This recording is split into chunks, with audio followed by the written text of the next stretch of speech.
நடந்து போகிற விஷயத்துக்கு போய் ஹைக்கிங்க ஓகேங்களா. இது வந்து நடந்து போகிற விஷயம் அவருக்கு. நமக்கு வந்து இது ட்ரெக்கிங்க. இப்போ வந்து கிட்டத்தட்ட ஒரு 43 மாடி ஏறி இருக்கோம். ஃபோட்டோவா வீடியோவாடா? ஹாய். ஏய் இவனும் படுத்து தூங்கினா இப்போ என்ன எழுஞ்சிக்கிட்டேன் பிராட்வேல. I am little bit afraid of heights. No problem. Yeah No problem. Shiva is here. பாதையெல்லாம் பார்த்தீங்கன்னா ரொம்ப குறுகலாக இருக்கும். இவ்வளோ தான் கால் வைக்க முடியும். அதில் இதை வச்சு தான் ஏறிக்கிட்டு இருக்கோம். நம்ம mister dot Paradesi light grey colour cement colour தொப்பி போட்டு ஏறாரு பாருங்க, பேக்கை மாட்டிக்கிட்டு. ஹாய். இவ்வளோ வெயிலையும் உங்களுக்கு பார்க்குறப்பயே ஓரளவுக்கு தெரியும் எவ்வளோ வெயில் அடிக்குதுன்னு. இவ்வளோ வெயிலையும் அங்கே வந்து அவ்வளோ சில்லுன்னு இருந்தது. கேட்பான் எப்போ தாண்டா படி முடியும். என்னடா நானும் இறங்கிக்கிட்டே இருக்கேன், போயிட்டே இருக்கேன் அனுமர் வாழ் மாதிரி. Wow. Hi, hello and welcome to mister dot Paradesi. இன்றைக்கி நம்ம வந்து திருவண்ணாமலை மாவட்டத்தில் இருக்கக்கூடிய பருவத்தமலை வந்து யாரும் வந்திருக்கோம். இன்றைக்கி நம்ம கூட வந்திருக்கிறது வந்து mister Pranav, Subha and then Ranjini. லாக்டவுனில் ரொம்ப உடம்புலாம் கெடுத்துக்கிட்டு இன்றைக்கி தான் வந்து ஒரு ப்ராப்பரான ஒரு ட்ரக்குன்னு சொல்லிட்டு வந்திருக்கோம். இதுக்கு முன்னாடி என்ன புளியுண்டு எல்லாம் வந்து இதோட கம்பேர் பண்ணுறப்ப அதெல்லாம் ட்ரக்கெல்லாம் கிடையாது. இதுவே வந்து ஒரு ஹைக்கிங் அப்படிங்கிற மாதிரி தான் எங்கள் எக்ஸ்பீரியன்ஸ் ட்ரக்கர் பிரணவ் வந்து சொல்லுவார். நடந்து போகிற விஷயத்துக்கு போய் ஹைக்கிங்க. ஓகேங்களா. இது வந்து நடந்து போகிற விஷயம் அவருக்கு. நமக்கு வந்து இது ட்ரக்கிங்க. அடுத்த மாதம் வந்து ஒரு சூப்பரான ட்ரக் வந்து பிளான் பண்ணிகிட்ருக்கோம். அதுக்கு ஒரு ப்ரிப்ரேட்டரியாக இருக்கும் அப்படின்னு சொல்லிட்டு தான் இதை வந்து பிளான் பண்ணியிருக்கோம். அது இல்லாமல் 2-3 சப்ஸ்கிரைபர்ஸ் வந்து கேட்டிருந்தாங்க பருவத்தமலை வந்து வீடியோ பண்ணுங்க அப்படின்ட்டு. அதுக்காக தான் இது பண்ணுறோம். போகிற வழியில் இதோட ஹிஸ்ட்ரி, எஸ்டிடி எல்லாத்தையும் சொல்கிறேன். இது மலையோடைய உச்சியில் இருக்கக்கூடிய கோயில் வந்து பார்த்திங்கன்னா மல்லிகார்ஜுன் கோயில், ஒரு சிவன் கோயில். அந்த கோயிலுடைய ஹிஸ்ட்ரி வந்து ஆக்சுவலாக எப்போ கட்டினது அப்படிங்கிறது வந்து யாருக்குமே இன்னும் கரெக்டாக சொல்ல முடியல யாராலையும். பழைய தமிழ் பாடல்கள் வந்து 200 ஏடியிலேயே வந்து இது இருந்ததாக வந்து சில இடத்துல குறிப்புகள் இருக்குது. இதோடைய ஆக்சுவல் ஹிஸ்ட்ரி லைன் வந்து யாருக்குமே தெரியல. இந்த மலை ஏற ஆரம்பித்ததுக்கப்புறம் பார்த்திங்கன்னா ஃபஸ்ட்டு ஸ்டார்டிங்கில் வந்து இந்த மாதிரி நார்மலாக நடந்து போகிற மாதிரி தான் இருக்கும். கொஞ்சம் தூரம் போனதுக்கப்புறம் படிக்கட்டு வரும். ஒரு காளி கோயில், ஒரு காளி கோயில் வந்து ஒரு காளி கோயில் இருக்குது. அந்த காளி கோயில் ஏறினதுக்கு அப்புறம் தான் வந்து காளி கோயிலை கும்பிட்டுட்டு அதுக்கப்புறம் ஏற ஆரம்பிக்கலாம். வரிசை என்னென்ன இருக்குங்கிறது வந்து போகிற வழியில் நான் சொல்லிகிட்டே வரேன். முடிஞ்ச அளவுக்கு ஃபுல் மலையும் ஏறத்தையும் வந்து கவர் பண்ண ட்ரை பண்ணுறேன். காளி கோயில் மட்டும் இல்லை, நடுப்புற விநாயகர் கோயில் இருக்குது, பெருமாள் கோயில் இருக்குது, நிறைய கோயில் இருக்குது, காளி கோயிலும் இருக்குது. காளி கோயில் ஃபஸ்ட்டு வருது. ஆமாம், அந்த மலை பாருங்கள், தான் உச்சியில் அந்த மலை தான் நம்ம இப்போ ஏற போகிறோம். 3500 அடி உயரம். ஏறுறதுக்கு ஒரு 3-4 மணி நேரம் ஆகுங்கிறாங்க. பார்ப்போம். பருவதம் அப்படின்னா மலை அப்படின்னு அர்த்தம். பருவதமலை அப்படிங்கிறது வந்து மலைகளுக்கெல்லாம் அரசன் அப்படிங்கிற அர்த்தம் தான் இந்த மலைக்கு வந்து பருவதமலைன்னு பேர் வச்சுருக்காங்க. இந்த மலைக்கு வந்து பருவதமலை அப்படிங்கிற பேர் மட்டும் இல்லாமல் நவரிமலை, தென்கைலாயம், திரிசூலகிரி, சஞ்சீவிகிரி, பருவதகிரி, கந்தமலை, மல்லிகார்ஜுன மலை அப்படின்னு சொல்லிட்டு நிறையா பேர் இதுக்கு இருக்குது. இவ்வளோ பேர்கள் இருந்தாலும் பருவதமலை அப்படிங்கிறது தான் இங்கே காமனாக எல்லா இடத்துலையும் சொல்லக்கூடிய பேராக வந்து விளக்குது. இதுதான் வீரபத்ர சுவாமிகள் ஆலயம். நம்ம வண்டி நிறுத்துற இடத்துல இருந்து ஒரு 3 கிலோமீட்டர் நடந்து வந்தோம்னா இந்த ஆலயம் இருக்குது. இங்கே தரிசனம் பண்ணிவிட்டு அப்படியே கீழே இறங்கி நடக்க ஆரம்பிப்போவாங்க. அந்த கோயில் தாண்டி அப்படியே உள்ளே வந்தீங்கன்னா வனதுர்கை கோயில், வனதுர்கை அம்மன் கோயில் இங்கே இருக்குது. முடிஞ்ச அளவுக்கு போகிற வழியில் இருக்கக்கூடிய எல்லா கோயில்களையுமே நான் கவர் பண்ண ட்ரை பண்ணுறேன். வனதுர்கை பக்கத்தில் பார்த்தீங்கன்னா இங்கே ஒரு வெல்கம் பண்ணுற மாதிரி ஒரு சிவன் டெம்பிள் இருக்குது. தமிழ் சங்கம் லிட்ரேச்சரான 10 பாடல்கள் தொகுப்பில் தான் இந்த மலைபடு கடாம் அப்படிங்கிற நூல் வந்து கடைசியாக வருது. அந்த மலைபடு கடாமில் தான் இந்த மலையை பற்றி சொல்லப்பட்டிருக்கு. அதில் என்ன சொல்கிறாங்கன்னு பார்த்தீங்கன்னா, அந்த காலத்தில் கிட்டத்தட்ட 300 ADயில் இந்த ஏரியாவை வந்து மாமன்னன் அப்படிங்கிற மன்னன் தான் வந்து குறளினி மன்னன் தான் வந்து ஆட்சி செஞ்சுட்டு இருந்திருக்காரு. அவர் ரெகுலராக இந்த மலை ஏறி இங்கே இருக்கக்கூடிய கோயிலை வந்து தரிசனம் பண்ணி வணங்கினதாக வந்து குறிப்புகள் வந்து அதில் இருக்குது. கொஞ்சம் தூரம் சமவெளியில் நடந்து வந்ததுக்கப்புறம் இந்த மாதிரி படிக்கட்டுகள் இருக்கும். நல்லா ஸ்டீப்பாக ஏறுது. இந்த படிக்கட்டுகளை எடுத்துக்கோங்க.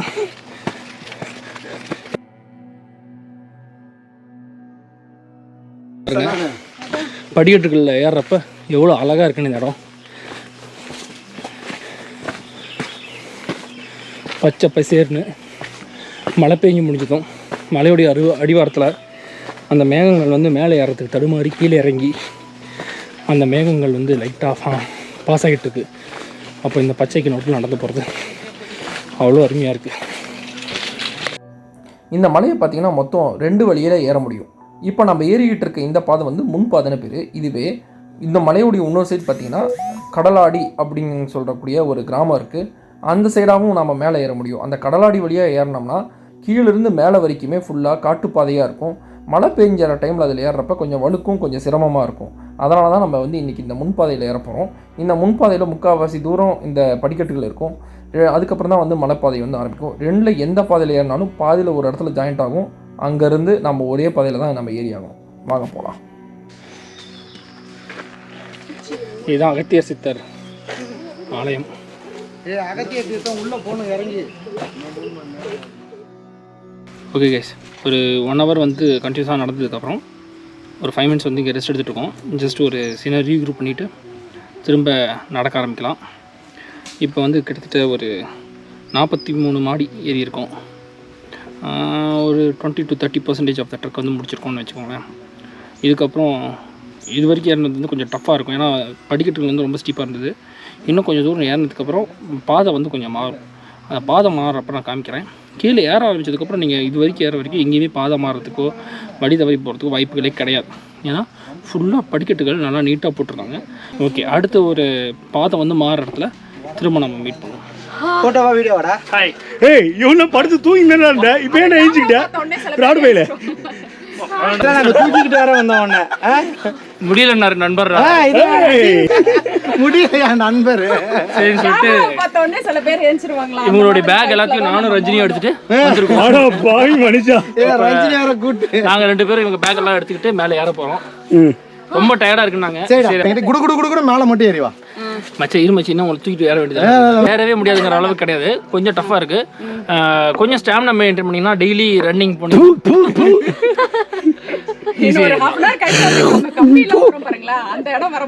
ரொம்ப ஜாஸ்தி தானே அவனுக்கு. ஓகே கைஸ், எல்லாம் ரெஸ்ட் எடுத்தாச்சு. அடுத்தது வாங்க போலாம். Come on come on come on, push up push up. Come on guys. ஏய் உட்காராதீங்க, பசிக்கிறேன், வாங்கப்பா.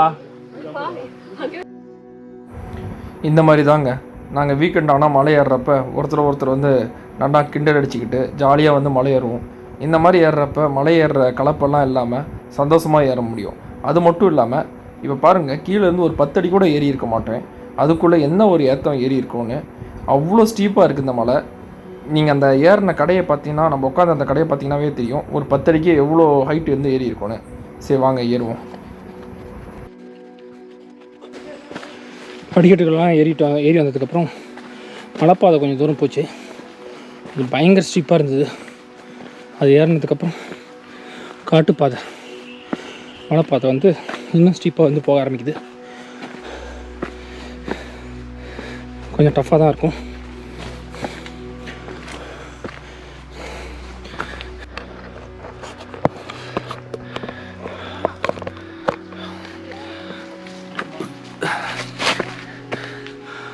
மழை பெஞ்சதுனால ரொம்ப வழுக்குது. ரொம்ப ஜாக்கிரதை ஏறணும். ஓகே கைஸ், கீழே ஒரு 85 மாடி ஏறி இருக்கும் இது வரைக்கும். மணி 10 ஆகுது. இப்போ சின்னதாக தண்ணியில் லெமன் எல்லாம் புளிஞ்சு குடிச்சிட்டு சோடா வந்து குளுக்கோன் டி வச்சிருக்காரு. சோடா குடிச்சா ஸ்ட்ரைட்டா கிட்னில பிரச்சனைன்னு சொல்லி ரீசன்ட்டா நமக்கு ஒருத்தர் சொன்னார். ஓகே கைஸ், மணி 10 மணி ஆயிடுச்சு.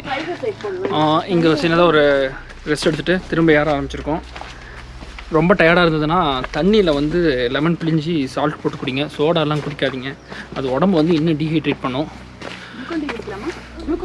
குளுக்கோன் டீ குடிக்கலாம், ஆனால் கடைசி ஆப்ஷனாக வைங்க. ரொம்ப முடியல, மயக்கம் வருது அப்படிங்கிற மாதிரி இருக்கப்போ மட்டும் குளுக்கோன் டீ போங்க. எல்லாம் குளுக்கோன் டீ எல்லாம் போகாதீங்க. கிட்டத்தட்ட பாதி தூரம் ஏறி வந்ததுக்கப்புறம் பார்த்தீங்கன்னா நாம் இப்போ ஏறிக்கிட்டு இருக்க முன்பாதையும் பின்னாடி இருக்கக்கூடிய அந்த கடலாடிங்கிற கிராமம் வழியாக ஏறக்கூடிய பாதையும் ஒன்றா சேர்ந்து ஒன்றா ஏற ஆரம்பிக்குது. இந்த இடத்துலேருந்து பார்த்திங்கன்னா எல்லாம் ஒன்றா தான் ஏறி ஆகணும். இங்கே பாதை பார்த்திங்கன்னா ரொம்ப கரடு முரடாக இருக்குது. ரொம்ப ஸ்டீப்பாக இருக்குது. ஏறதுக்கு வந்து கொஞ்சம் கஷ்டமாக இருக்குது.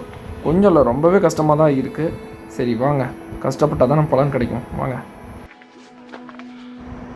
ஒரு முக்கால்வாசி தூரம் ஏறி வந்ததுக்கப்புறம் கஷ்டமான பாதைகள் முடிஞ்சிருச்சுன்னு நம்ம நினைப்போம். அப்போ தான் இந்த லிங்கம் ஷேப்பில் இருக்கக்கூடிய இந்த மலை வந்து நம்ம கண்ணுக்கு படுது. இதை பார்த்ததுமே நமக்கு பிரமிப்பாக இருக்குல்ல. காஞ்சி சங்கராச்சாரியார் வந்திருந்தப்ப இந்த மலையை பார்த்துட்டு இந்த என்டையர் மலையுமே பார்க்குறதுக்கு ஒரு லிங்கம் மாதிரி இருக்குது, இது மேலே என் காடுகளை வந்து நான் எப்படி என்னால் வைக்க முடியும்னு சொல்லிட்டு இந்த மலையை ஃபுல்லாக கும்பிட்டுட்டு அவர் வந்து சுற்றிட்டு போயிட்டாருன்னு சொல்லிட்டு சொல்லுவாங்க. இந்த பீக்கோடைய ஸ்பெஷாலிட்டி என்னென்னா, இந்த பீக் வந்து 4 டைரெக்ஷன்லேயும் ஒவ்வொரு டைரெக்ஷன்லையும் ஒவ்வொரு மாதிரி இருக்குமா. ஆக்சுவலாக 4 இல்லை 8 திசைகள் பார்க்குறப்ப 8ங்கிறது வந்து எதெல்லாம் சொல்கிறாங்கன்னா, கிழக்கு, மேற்கு, வடக்கு, தெற்கு, தென்மேற்கு, தென்கிழக்கு, வடமேற்கு, வடகிழக்கு 8 டைரெக்ஷன்லேருந்து பார்க்குறப்ப 8 ஷேப்ஸில் வந்து தெரியுமா. அது வந்து இதோடைய ஒரு ஸ்பெஷாலிட்டி. ரீசெண்டாக மழை பெஞ்சனால எல்லாம் பச்சையாக இருக்குது. ஆனால் நம்ம வந்த டைம் வந்து பயங்கர வெயில் இப்போ, அதனால் பயங்கர சூடாக இருக்குது. ஸோ அங்கே ஏறுவோம். இப்போ ஆல்மோஸ்ட் ஒரு 2 மணி நேரம் ஏறியாச்சு. 2 மணி நேரம் ஏறினதுக்கப்புறம் இவ்வளோ ஹைட் ஏற வேண்டியது இருக்குது. வாங்க ஏறுவோம். Yeah, you can go. Okay. Sorry. I'm a little bit afraid of heights. No problem. Yeah. No problem. Sir, Shiva is here. Everything is good. இங்கே பாருங்கள், இது மேலே தான் நம்ம இப்போ ஏறணும். பார்க்குறப்பவே உதறலாக இருக்குல்ல. செங்குத்தாக இருக்கிறதோட இன்னும் மோசமாக இருக்குது. கிட்டத்தட்ட 90 டிகிரி ஆங்கிளில் வந்து இந்த மலை வந்து இருக்குது. இது மேலே தான் நம்ம இப்போ ஏற போகிறோம். வாங்க ஏற ட்ரை பண்ணுவோம். எனக்கு தெரிஞ்ச வரைக்கும் தமிழ்நாட்டிலேயே இந்த மலையில் மட்டும்தான் 365 நாளும் ஏறத்துக்கு பர்மிஷன் இருக்குது. நீங்கள் டே அண்ட் நைட் 24/7 எப்போனாலும் இந்த மலையில் வந்து நம்ம ஏற முடியும். இது மேலே தான் இப்போ ஏறிக்கிட்டு இருக்கோம். இப்போ கீழே பார்த்தீங்கன்னா மக்கள் ஏறுறதும் தெரியும் உங்களுக்கு. இங்கே தான் ஏறிக்கிட்டு இருக்காங்க, தெரியுதுங்களா. பாதையெல்லாம் பார்த்தீங்கன்னா ரொம்ப குறுகலாக இருக்கும். இவ்வளோ தான் கால் வைக்க முடியும் அதில். இதை வச்சு தான் ஏறிக்கிட்டு இருக்கோம். இதுதான் வழி. இன்னும் மேலே ஏறணும். அவ்வளோ தூரம் போகணும். நம்ம போவோம் வாங்க. படியெல்லாம் பார்த்தீங்கன்னா ரொம்ப சின்னதாக இருக்கும்.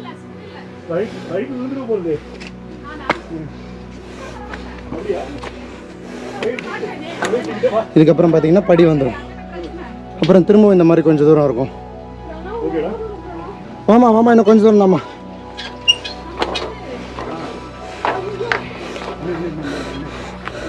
இப்போ நம்ம பின்னாடி வரவங்களெல்லாம் வாங்க மேலே போகலாம், வாங்க மேலே போகலான்னு கூப்பிடலாம்.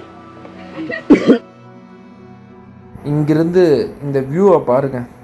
உண்மையாலுமே இதுக்கு வந்து பருவத்த மலைன்னு பேர் வச்சது வந்து தப்பே இல்லைங்கிற மாதிரி தோணுது இல்லை.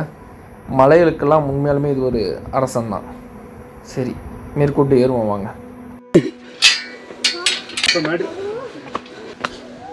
ஹலோ, மேலே நம்ம mister dot Paradesi light grey colour cement colour தொப்பி போட்டு ஏறாரு பாருங்க, பேக்கை மாட்டிக்கிட்டு.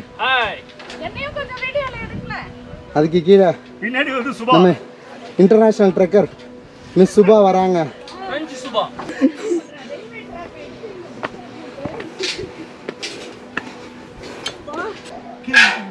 கீழே கடை தெரியுதுங்களா, அந்த கடையிலேருந்து தான் இப்போ ஏறி நம்ம மேலே வந்திருக்கோம்.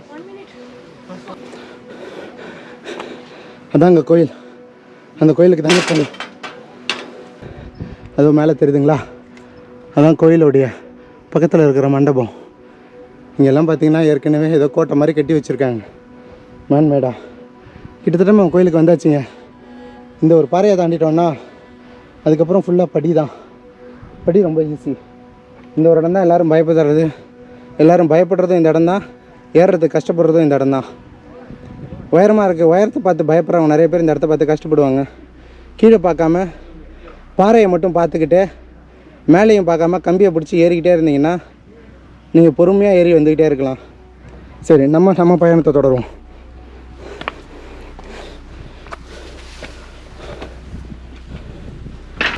எங்கள் ஆர்கனைசர் மற்றும் மிஸ்டர் டாட் பரதேசி லாஸ்ட்டாக வந்தாலும் எல்லாத்தையும் சேஃபாக கொண்டு வந்தாச்சு. ஆமாம், அந்த பாதையில் பார்த்தீங்களா, அது ஏறி வந்ததுக்கப்புறம் ஒரு பியூட்டிஃபுல்லான வியூ. இதில் ஏறி வந்தீங்கன்னா அடுத்தது இந்த மாதிரி பகுதியில் போகணும். வழி மாதிரி இந்த சைடு போயிடாதீங்க. இந்த சைடு போனீங்கன்னா டெட் எண்ட் மாதிரி வருது, அதில் போகாதீங்க. வந்ததும் லெஃப்ட் திரும்பினீங்கன்னா இந்த மாதிரியான ஒரு பாதை போகுது. இதில் தான் நம்ம இப்போ போகணும். போகலாம். இந்த பாதையில் ஏறி வந்ததுக்கப்புறம் பார்த்தீங்கன்னா இங்கே சிவபெருமானுடைய கால் பாதங்கள் வந்து இங்கே இருக்குது. இதுதான் சிவபெருமானுடைய கால் பாதம். கைலாயத்திலிருந்து தமிழ்நாட்டுக்கு வந்தப்போ இங்கே தான் கால் வச்சதாக சொல்கிறாங்க. ஆர்கனைசர் மோகன் இப்போ ஸ்டெப்ஸ் ஏறிட்டு இருக்காரு. ஸ்டெப்ஸுக்கு எல்லாத்துக்கும் தெரியும். ஆமாம் மச்சி, நீ ஏறுதுன்னா அது பெரிய விஷயம் இல்லைடா. எனக்கு மட்டும் நான் லிஃப்டாக போட்டு விடுவாங்க இங்கே.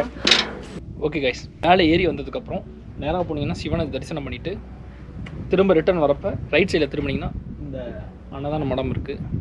இந்த அன்னதான மடத்தில் வந்து அன்னதானம் பண்ணுறாங்க. சப்போஸ் நீங்கள் ஏறி வர மாதிரி இருந்ததுன்னா அரிசி பருப்பு அதெல்லாம் கொண்டு வாங்க, உங்களால் முடிஞ்சது. மேலே ஏறி வந்ததுக்கப்புறம் நேராக போனீங்கன்னா சிவனை தரிசனம் பண்ணிவிட்டு திரும்ப ரிட்டர்ன் வரப்போ ரைட் சைடில் திரும்பினீங்கன்னா இந்த அன்னதான மடம் இருக்குது. இந்த அன்னதான மடத்தில் வந்து அன்னதானம் பண்ணுறாங்க. சப்போஸ் நீங்கள் ஏறி வர மாதிரி இருந்ததுன்னா அரிசி பருப்பு அதெல்லாம் கொண்டு வாங்க, உங்களால் முடிஞ்சது. அவங்க மெயினாக வந்து கீழேருந்து இந்த மாதிரி பக்தர்கள் ஏறி வரவங்க அவங்க வந்து ஒவ்வொருத்தரும் அரிசி பருப்பு மிளகு மற்ற பொருட்கள்லாம் கொண்டுறதெல்லாம் வச்சு அதை வச்சு தான் சமையல் பண்ணி வரவங்களுக்கு வந்து அன்னதானம் தராங்க. அதனால் நீங்கள் வரப்பையும் உங்களால் முடிஞ்சது அரிசி பருப்பு ஏதாச்சும் முடிஞ்சுன்னா கொண்டு வாங்க. உள்ளே வந்து ஒரு அருமையான குகை வந்து இருக்குது. அந்த குகையில் வந்து பார்த்திங்கன்னா சுற்றியும் வந்து பாறைகள் இருக்கிறனால நல்லா சில்லுன்னு இருக்குது. இவ்வளோ வெயிலையும் உங்களுக்கு பார்க்குறப்பயே ஓரளவுக்கு தெரியும் எவ்வளோ வெயில் அடிக்குதுன்னு. இவ்வளோ வெயிலையும் அங்கே வந்து அவ்வளோ சில்லுன்னு இருந்தது. அங்கே உட்காந்து தியானம் பண்ணிவிட்டு அப்புறம் சாமியார் ஒருத்தர் வந்து இங்கே இருக்கக்கூடிய ஹிஸ்ட்ரி எல்லாத்தையும் சொல்கிறாரு. அதெல்லாம் கேட்டுட்டு அதுக்கப்புறம் சாப்பிடுங்க. அண்ட் தென் தண்ணி முடிஞ்ச அளவுக்கு நிறையா கொண்டு வந்துருங்க. இங்கே தண்ணி கிடையாது, அதுதான் முக்கியம். திரும்பவும் ஒரு டைம் போய் சிவனை தரிசனம் பண்ணிவிட்டு கீழே இறங்கலாம். இவ்வளோ தூரம் நம்ம கஷ்டப்பட்டு ஏறி வந்தது இந்த கோயிலுக்கு தாங்க. இதுதான் மல்லிகார்ஜுனா கோயில். இந்த கோயிலில் ஒரு ஸ்பெஷாலிட்டி இருக்குது. என்னன்னு பார்த்தீங்கன்னா தமிழ்நாட்டிலேயே கருவறைக்குள்ளே போய் சிவலிங்கத்தை வந்து தொட்டு பூஜிக்கக்கூடிய பர்மிஷன் வந்து இங்கே மட்டும்தான் உண்டு. நீங்கள் உள்ளே போய் அந்த சிவலிங்கத்தை தொட்டு விபூதியெல்லாம் இட்டு நீங்களே வந்து ஒரு பூஜை பண்ணி நீங்கள் உள்ளே உட்காந்து தியானம் பண்ணி கும்பிட்டுட்டு எவ்வளோ நேரம்னாலும் இருந்து கும்பிட்டுட்டு வரலாம். அதுதான் இந்த கோயிலோடைய ஸ்பெஷாலிட்டி. சரி வாங்க நம்ம கீழே இறங்க ஆரம்பிப்போம். மிஸ்டர் டாட் பரதேசி இறங்கி வந்துக்கிட்டு இருக்கார். நின்று இறங்க முடியாமல் கஷ்டப்பட்டு ஒவ்வொரு ஸ்டெப்பாக எடுத்து வச்சு நடந்து வந்துட்டுருக்காரு. அப்போவே சொன்னேன் கரெக்டாக வந்து ட்ரெக்கிங் ஷூ போட்டு வாங்க அப்படின்ட்டுன்னு. அவர் வாக்கிங் ஷூ போட்டு வந்திருக்கனால இவ்வளோ பிரச்சனை. எல்லாம் பாறையும் பயங்கரமாக வலிக்குது. பருவத்தமலையே வாக்கிங் போகிற மாதிரி தான்.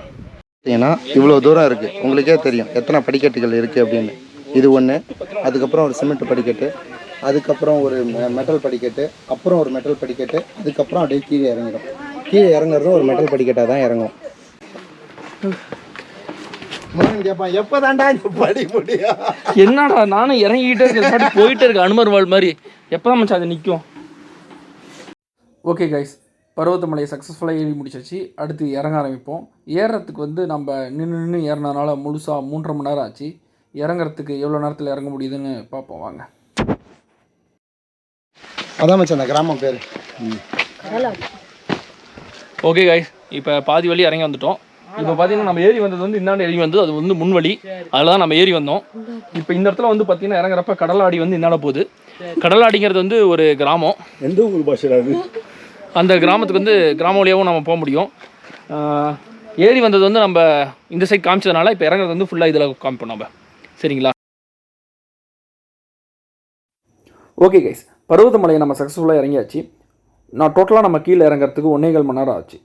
உங்களுக்கு இந்த வீடியோ பிடிச்சிருக்குன்னு நினைக்கிறேன். இந்த மாதிரி நம்மளோட ட்ராவல் வீடியோஸில் ஏதாச்சும் சேஞ்சஸ் பண்ணணும்னு நீங்கள் ஆசைப்பட்டீங்கன்னா அதெல்லாத்தையும் கமெண்ட் செக்ஷனில் மென்ஷன் பண்ணுங்கள். ஃப்யூச்சரில் வரக்கூடிய வீடியோஸில் அந்த சேஞ்சஸ் எல்லாம் இன்க்ளூட் பண்ண ட்ரை பண்ணுங்கள். நீங்கள் எந்தெந்த இடங்களுக்கெல்லாம் ட்ராவல் பண்ணணும் ஆசைப்பட்றீங்களோ அதெல்லாத்தையும் கமெண்ட் செக்ஷனில் மென்ஷன் பண்ணுங்கள். முடிஞ்ச அளவுக்கு அங்கெல்லாம் ட்ராவல் பண்ணி வீடியோஸ் வந்து அப்லோட் பண்ண ட்ரை பண்ணுறோம். மீண்டும் நம்ம இன்னொரு ட்ராவல் வீடியோவில் மீட் பண்ணுற வரைக்கும் it's by from mister dot Paradesi. Thank you.